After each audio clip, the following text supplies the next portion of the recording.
नमस्कार दोस्तों, समाजवादी पार्टी प्रमुख अखिलेश यादव ने ईद उल फितर के मौके पर लखनऊ की ईदगाह पहुंचकर नमाज अदा की। हालांकि उन्होंने दावा किया कि उनका काफिला रोक दिया गया और सुरक्षा के नाम पर भारी बैरिकेडिंग लगाई गई थी। ईदगाह के बाहर पत्रकारों से बातचीत के दौरान उन्होंने योगी सरकार पर तीखा हमला बोलते हुए कहा कि ऐसी बैरिकेडिंग पहले कभी नहीं देखी थी। अखिलेश यादव ने सरकार पर सवाल उठाते हुए कहा कि क्या राज्य में इमरजेंसी लागू कर दी गई है? क्या हमें दूसरे धर्मों के त्योहारों में शामिल होने से रोका जा रहा है?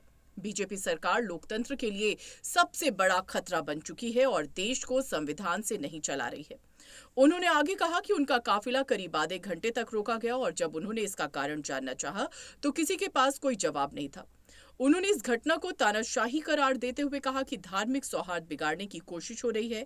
वहीं उन्होंने ममता बनर्जी के हालिया बयान का भी समर्थन किया।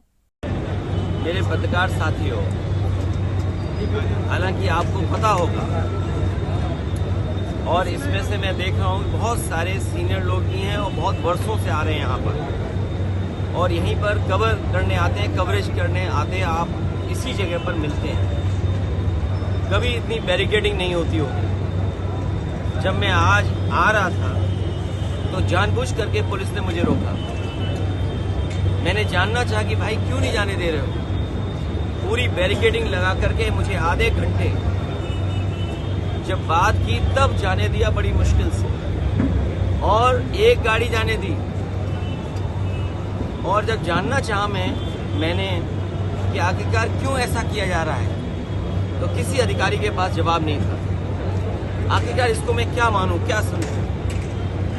इसको मैं तानाशाही समझूं, मैं इसको इमरजेंसी समझूं, मैं इस बात को ये समझूं कि ऐसा दबाव बनाना चाहते हैं, डराना चाहते हैं, धमकाना चाहते हैं कि दूसरे के धर्मों में शामिल ना हो, दूसरों के कार्यक्रम में शामिल ना हो।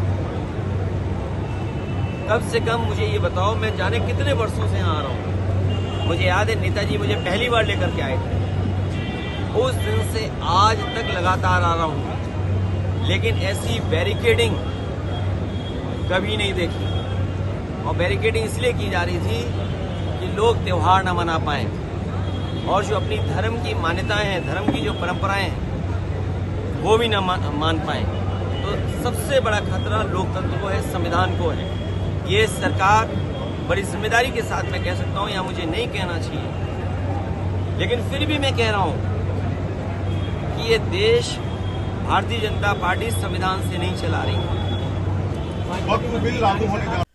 इस मामले पर लखनऊ के डीसीपी पश्चिम विश्वजीत श्रीवास्तव ने बयान देते हुए कहा कि ईद की नमाज को लेकर सुरक्षा के पुख्ता इंतजाम किए गए हैं। पुलिस सीसीटीवी और ड्रोन कैमरों से निगरानी कर रही है और सोशल मीडिया पर भी 24 घंटे नजर रखी जा रही है ताकि किसी भी अप्रिय घटना को रोका जा सके।